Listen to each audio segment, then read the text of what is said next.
പിതാവിൻ്റെയും പുത്രൻ്റെയും പരിശുദ്ധാത്മാവിൻ്റെ നാമത്തിൽ ആമേൻ. എൻ്റെ പ്രിയപ്പെട്ടവർ, ഇന്ന് വ്യാഴാഴ്ച മാർച്ച് 6-ാം തീയതി. എല്ലാവർക്കും എൻ്റെ സ്നേഹവന്ദനം. നമുക്ക് പ്രാർത്ഥിക്കാം. അമ്മേ പരിശുദ്ധമ്മേ, അമ്മേ പരിശുദ്ധ ദൈവമാതാവേ, ദൈവമാതാവേ, കൃപാസനത്തിലൂടെ ഞങ്ങൾക്കും ഞങ്ങളുടെ ദേശത്തിനും അമ്മ മധ്യസ്ഥം തേടി തന്ന എല്ലാ അനുഗ്രഹങ്ങൾക്കും കൃപകൾക്കും ഞങ്ങളിപ്പോൾ ഹൃദയം നിറഞ്ഞ നന്ദി പറയുന്നു.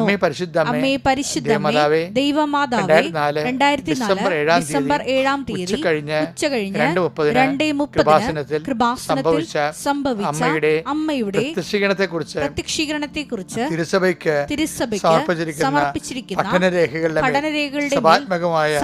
പഠനം ആരംഭിക്കുവാൻ ഞങ്ങൾ താഴ്മയോടെ പ്രാർത്ഥിക്കുന്നു. അമ്മേ പരിശുദ്ധമേ, ഭൂസ്വർലോകങ്ങളുടെ രാജ്ഞിയായ അങ്ങേക്ക് ഭൗമസംരക്ഷണത്തിനായി പ്രപഞ്ചപ്രകൃതിയെ തിരുസഭ പ്രതിഷ്ഠിക്കുവാൻ ഈ പ്രത്യക്ഷീകരണം വഴി ഇടയാക്കണമേ. പരിശുദ്ധമേ, ജപമാല മാതാവേ, സകല കൃപാസനം പ്രാർത്ഥനയോടും ചേർത്ത് ഞങ്ങളിപ്പോൾ പ്രാർത്ഥിക്കുന്ന ഈ കുടുംബത്തിന്റെ പ്രത്യേക നിയോഗം പരമക്കളെ.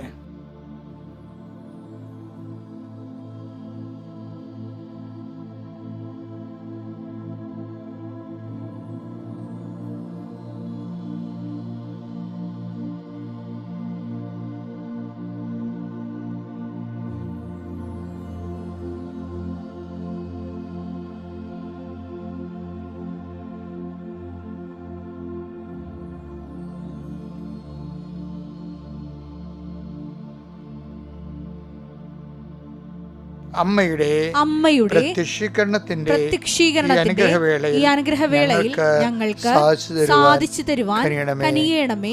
ആമേൻ. വിശ്വാസ പ്രമാണം. സർവശക്തനായ പിതാവും ആകാശത്തിന്റെയും ഭൂമിയുടെയും സൃഷ്ടാവുമായ ദൈവത്തിൽ ഞാൻ വിശ്വസിക്കുന്നു. അവിടുത്തെ ഏകപുത്രനും ഞങ്ങളുടെ കർത്താവുമായ ഈശോ മിശിഹായിലും ഞാൻ വിശ്വസിക്കുന്നു. ഈ പുത്രൻ പരിശുദ്ധാത്മാവിനാൽ ഗർഭസ്ഥനായി കന്യകാമറിയത്തിൽ നിന്ന് പിറന്ന് പൊന്തിയോസ് പീലാത്തോസിന്റെ കാലത്ത് പീഡകൾ സഹിച്ച് കുരിശിൽ തറയ്ക്കപ്പെട്ട് മരിച്ച് അടക്കപ്പെട്ട് പാതാളങ്ങളിൽ ഇറങ്ങി മരിച്ചവരുടെ ഇടയിൽ നിന്ന് 3-ാം നാൾ ഉയർത്ത് സ്വർഗത്തിലേക്ക് എഴുന്നള്ളി സർവശക്തിയുള്ള പിതാവായ ദൈവത്തിന്റെ വലതുഭാഗത്തിരിക്കുന്നു. അവിടെ നിന്ന് ജീവിക്കുന്നവരെയും മരിച്ചവരെയും വിധിക്കുവാൻ വരുമെന്നും ഞാൻ വിശ്വസിക്കുന്നു. പരിശുദ്ധാത്മാവിലും ഞാൻ വിശ്വസിക്കുന്നു. വിശുദ്ധ കത്തോലിക്കാ സഭയിലും പുണ്യവാന്മാരുടെ ഐക്യത്തിലും പാപങ്ങളുടെ മോചനത്തിലും ശരീരത്തിന്റെ ഉയർപ്പിലും നിത്യമായ ജീവിതത്തിലും ഞാൻ വിശ്വസിക്കുന്നു. ആമേൻ. സ്വർഗ്ഗസ്ഥനായ ഞങ്ങളുടെ പിതാവേ, അങ്ങയുടെ നാമം പൂജിതമാകണമേ. അങ്ങയുടെ രാജ്യം വരണമേ. അങ്ങയുടെ തിരുമനസ് സ്വർഗത്തിലെ പോലെ ഭൂമിയിലും ആകണമേ. അന്നു വേണ്ടുന്ന ആഹാരം ഇന്ന് ഞങ്ങൾക്ക് തരണമേ. ഞങ്ങളോട് തെറ്റ് ചെയ്യുന്നവരോട് ഞങ്ങൾ ക്ഷമിക്കുന്നത് പോലെ ഞങ്ങളുടെ തെറ്റുകൾ ഞങ്ങളോടും ക്ഷമിക്കണമേ. ഞങ്ങളെ പ്രലോഭനത്തിൽ ഉൾപ്പെടുത്തരുതേ, തിന്മയിൽ ഞങ്ങൾ രക്ഷിക്കണമേ. ആമേൻ. നന്മ നിറഞ്ഞ മറിയമേ, സ്വസ്തി. കർത്താവ് അങ്ങയുടെ കൂടെ സ്ത്രീകളിൽ അങ്ങ് അനുഗ്രഹിക്കപ്പെട്ടവളാകുന്നു. അങ്ങയുടെ ഉദരത്തിൻ ഫലമായി ഈശോ അനുഗ്രഹിക്കപ്പെട്ടവനാകുന്നു. പരിശുദ്ധ മറിയമേ, തമ്പുരാന്റെ അമ്മേ, പാപികളായ ഞങ്ങൾക്ക് വേണ്ടി ഇപ്പോഴും ഞങ്ങളുടെ മരണസമയത്തും തമ്പുരാനോട് അപേക്ഷിക്കണമേ. ആമേൻ.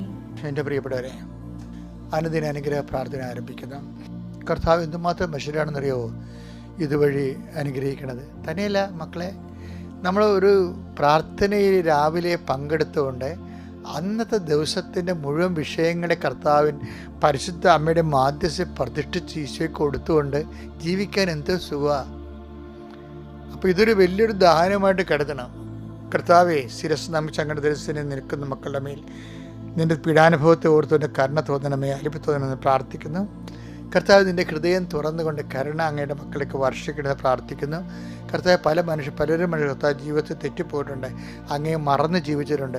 അങ്ങേ അറിഞ്ഞിട്ടും അറിയാത്ത രീതി അഭിനയിച്ചുകൊണ്ട് സ്വന്തം കാര്യലാഭത്തിന് വേണ്ടി അങ്ങേ തള്ളിപ്പറം ജീവിച്ചിട്ടുണ്ട്. നോൻപ് കാലത്ത് മാപ്പ് ചോദിക്കുന്ന കർത്താവ്, ഇനി എന്തെങ്കിലും ഞങ്ങളുടെ ജീവിതകാലത്ത് അങ്ങനെ ഒരു സിറ്റുവേഷൻ ഉണ്ടായാൽ തീർച്ചയായിട്ടും കർത്താവ് ഞങ്ങൾ നിൻ്റെ സഹിത്വം ചേർന്ന് സുവിശേഷത്തിൻ്റെ സാക്ഷിയായിട്ട് ജീവിച്ചു കൊള്ളാവുന്ന പരിശുദ്ധമ്മയുടെ മാധ്യത്തിൽ യേശുവിൻ്റെ നാമത്തിൽ സകല പുണ്യാളന്മാരെയും സാക്ഷി നിർത്തിക്കൊണ്ട് അങ്ങയുടെ തിരുസന്നിധിയിൽ പ്രതിജ്ഞ ചെയ്യുന്ന കർത്താവെ, നിൻ്റെ ഉന്നതമായ നാമത്തിന് സ്വസ്ത്രമുണ്ടാകട്ടെ. കർത്താവെ, പലതരത്തിൽ വിഷമിക്കുന്നവരുണ്ട്. ഇന്ന് യാത്ര ചെയ്യുന്നവരെ മുഴുവനെ അങ്ങേക്ക് തിരുസേന സമർപ്പിച്ച് പ്രാർത്ഥിക്കുന്നു. ഇന്ന് ഓഫീസുകൾ, കോളേജുകൾ, സ്കൂളുകൾ, പരീക്ഷാ ഹാളുകൾ സന്ദർശിക്കുന്ന അവിടെ പോകുന്ന എല്ലാ മക്കളെയും, പരീക്ഷ എഴുതുന്ന മക്കളെ എല്ലാവരും സംബന്ധിച്ച് പ്രാർത്ഥിക്കുന്നു. അവർക്ക് കൃത്യമായി ഓർമ്മശക്തി കൊടുക്കാൻ വേണ്ടി പ്രാർത്ഥിക്കുന്നു. അവർ പഠിച്ചത് മറന്നു പോകാതിരിക്കാൻ വേണ്ടി പ്രാർത്ഥിക്കുന്നു. പഠിച്ച പരീക്ഷയെ പ്രതിഫലിക്കാൻ വേണ്ടി പ്രാർത്ഥിക്കുന്നു. കർത്താവെ, ഞങ്ങൾക്ക് ചോദിക്കാമെന്ന് അറിയത്തില്ല, എങ്കിലും ഞങ്ങൾ കുഞ്ഞുങ്ങൾക്ക് വേണ്ടി പ്രാർത്ഥിക്കുകയാണ്. അവർ പഠിച്ചത് തന്നെ പരീക്ഷയ്ക്ക് വരാൻ ഇടയാക്കണമേ. അതുപോലെ അതിന് പഠനത്തിൽ അല്പം പുറകെയായിപ്പോയ മക്കളെ അതുവഴി നീ രക്ഷപ്പെടുത്തണമെന്ന് പ്രാർത്ഥിക്കുന്നു. കർത്താവെ, ഇനി അവർക്കൊരു പരീക്ഷ പഠിക്കാനൊരു അവസരം കിട്ടിയാൽ അവർ ഇന്നത്തെ പോലെ ഉഴപ്പത്തിൽ നല്ലപോലെ പഠിച്ചോളാമെന്ന് അങ്ങയോട് പറയുന്ന അനേകം മക്കൾ പശ്ചാത്താപത്തെ പരീക്ഷയ്ക്ക് പോകുന്നുണ്ട്. ഇനി എല്ലാം കർത്താവ് നിൻ്റെ കൈകളിലാണ്. അവരെല്ലാം നീ സന്ധിക്കണമെന്ന് പ്രാർത്ഥിക്കുന്നു. എൻ്റെ കർത്താവിൻ്റെ ഉന്നതമായ നാമത്തിൽ സഭയുടെ അധികാരത്തിൽ കുരിശിൻ്റെ അടയാളത്തിൽ ദൈവശക്തിയാൽ ഓരോ മക്കളെയും ഞങ്ങൾ ഈശോയുടെ നാമത്തെ ആശീർവദിക്കുന്നു. അതുപോലെ ജോലിക്ക് പോകുന്നവർ ആശീർവദിക്കുന്നു. ജോലിയിൽ ആവശ്യമായ ശമ്പളം കിട്ടാത്തവരുണ്ട്.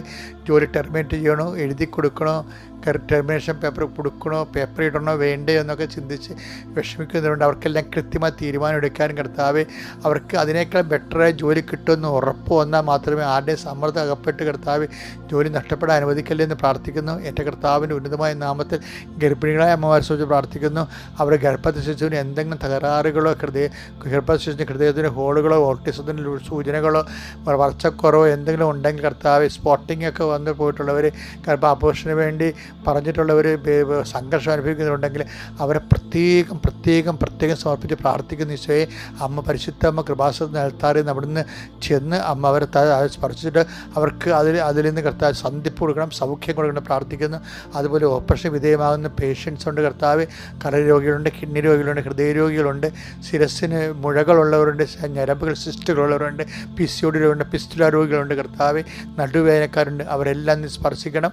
എൻ്റെ കർത്താവ്, വിവാഹം ഒത്തുവരാത്തവർ കർത്താവ്, പുരുഷന്മാർ അനേകം മക്കൾ കർത്താവ് വിവാഹം ജീവിതപങ്കാളെ കിട്ടാതെ വിഷമിച്ച് വേദനിച്ച് ജീവിക്കുന്നതിന് കർത്താവ്, അവരൊക്കെ എല്ലാ അനുഭവ ജീവിത പങ്കാളികൾ നൽകിക്കൊണ്ട് കർത്താവെ അനുഗ്രഹിക്കാൻ പ്രാർത്ഥിക്കുന്നു.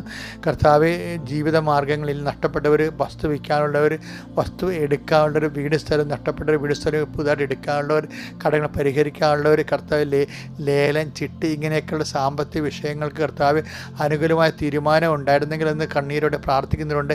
അവരെല്ലാം നിലനിൽപ്പിനായി പ്രാർത്ഥിക്കുന്നു. അന്നു വേണ്ട ആഹാരം എന്നുള്ള വലിയ കാര്യം അങ്ങ് സ്വർഗ്ഗസ്ഥനായ പിതാവ് പഠിപ്പിച്ച് പറഞ്ഞതുപോലെ അതിന് വേണ്ട ആഹാരവുമായി ബന്ധപ്പെട്ട് ഇതുപോലുള്ള ഭൗതിക കാര്യങ്ങളെ കർത്താവ് അങ്ങ് സന്ധിക്കണമേ, ക്രമീകരിക്കണമെന്ന്, നിയന്ത്രിക്കണമെന്ന് കർത്താവ് അങ്ങ് നിൻ്റെ നിശ്ചയം അനുസരിച്ച് നടത്തുന്നത് അവർക്ക് ഗുണകരമായി മാറുമെന്നുള്ള പ്രതീക്ഷ അവർക്കുണ്ടായി. അത് ഉൾക്കൊള്ളാനുള്ള കൃപ അവർക്ക് നൽകണമേ.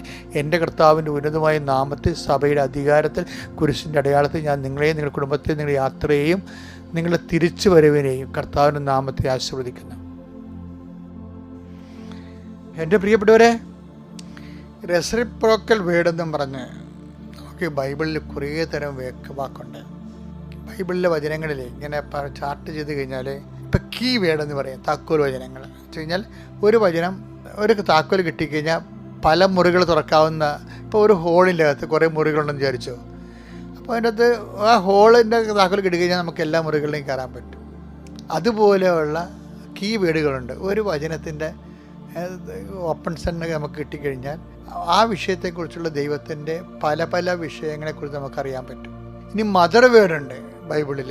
മദർ വേർഡ് വെച്ചാൽ അമ്മ വചനങ്ങൾ. ചില വചനങ്ങൾ അമ്മ എന്താ ബ്രീഡ് ചെയ്യും അല്ലേ, ബ്രീഡിങ് വേർഡൊക്കെ ഉണ്ട്. ഒരു വചനത്തിൽ നിന്ന് പല വചനങ്ങളിങ്ങനെ അതിനോട് ബന്ധപ്പെട്ട് അതിൻ്റെ മക്കളായിട്ട് ഇങ്ങനെ ഉള്ള സാധർമ്യമുള്ള വചനങ്ങളുണ്ട്. അപ്പോൾ ഒരു വചനം വരുമ്പോൾ പരിശുദ്ധാത്മാവ് വേറൊരു വചനം എടുത്ത് നമുക്ക്. ഇപ്പോൾ നമ്മൾ അലോകിരിതം എന്നൊക്കെ കേട്ടിട്ടില്ലേ, അതുപോലെ തന്നെ യൂട്യൂബിൽ ഒരു വീഡിയോ കാണുമ്പോൾ അതിനോട് ബന്ധപ്പെട്ട വേറെ വീഡിയോ വരും. എന്ന് വെച്ചാൽ ഇതുപോലെ തന്നെയാണ് വചനം എഴുതിയിരിക്കുന്നത്.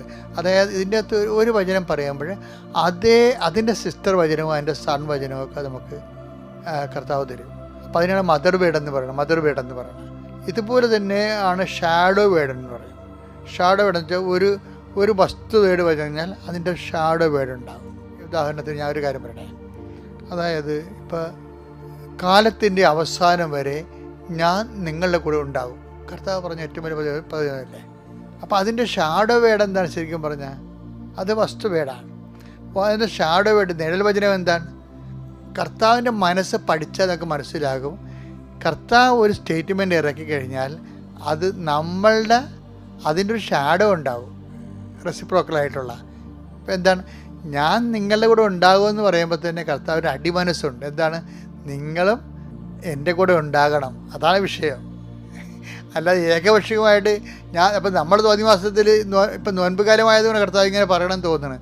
നിങ്ങൾ വിചാരിക്കണം നോൻപ് കാലത്ത് ഇങ്ങനെ, നോൻപ് കാലം എന്തിനാണ് വെച്ചിരിക്കുന്നത്, എന്തിനാണ്, കർത്താവ് നമ്മുടെ കൂടെ ഉണ്ടെന്ന് ഉറപ്പ് വരുത്താൻ പറ്റുന്ന രീതിയിൽ നമ്മൾ കർത്താവിൻ്റെ കൂടെ ഉണ്ടാകുന്ന കാലമാണ് നോൻപ് കാലം. എല്ലാ കാലത്തും കർത്താവിൻ്റെ കൂടെ നമ്മളുണ്ട്, അതല്ല, അതിനു വേണ്ടി ഉണ്ടോ ഇല്ലയോ എന്ന് പരിശോധിക്കണ്ടേ. നോൻപിന് പരിശോധിക്കേണ്ട വിഷയമാണത്. എന്താണ്, കാലത്തിൻ്റെ അവസാനം വരെ. Take the word of God. Mathai 28:20. Mathai 28:20. യുഗാന്തം വരെ എന്നും ഞാൻ നിങ്ങളോട് കൂടെ ഞാൻ നിങ്ങളുടെ കൂടെ ഉണ്ടായിരിക്കും. അപ്പം അത് കർത്താവിൻ്റെ ഏകപക്ഷീയമായിട്ടുള്ള പ്രസ്താവനയാണ്, നമുക്ക് നൽകുന്ന ആശംസയാണ്.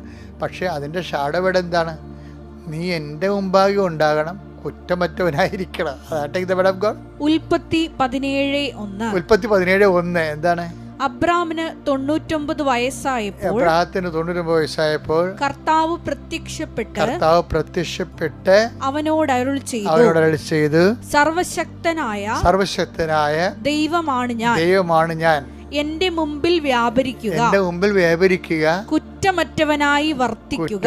അതാണ് വിഷയം. ദൈവത്തിന്റെ മനസ്സതാണ്. അപ്പോൾ ബോധവും ബുദ്ധിയും പരിശുദ്ധവും നയിക്കപ്പെടുന്നതിന് അറിയണം, I will come with you wherever you go. അതില്ലേ ജോഷുവ 1:9. നിന്റെ ദൈവമായ കർത്താവ് നീ പോകുന്നിടത്തെല്ലാം നിന്നോട് കൂടെ ഉണ്ടായിരിക്കും. അപ്പൊ ദൈവത്തിന്റെ ഒരു മനസ്സാണത്.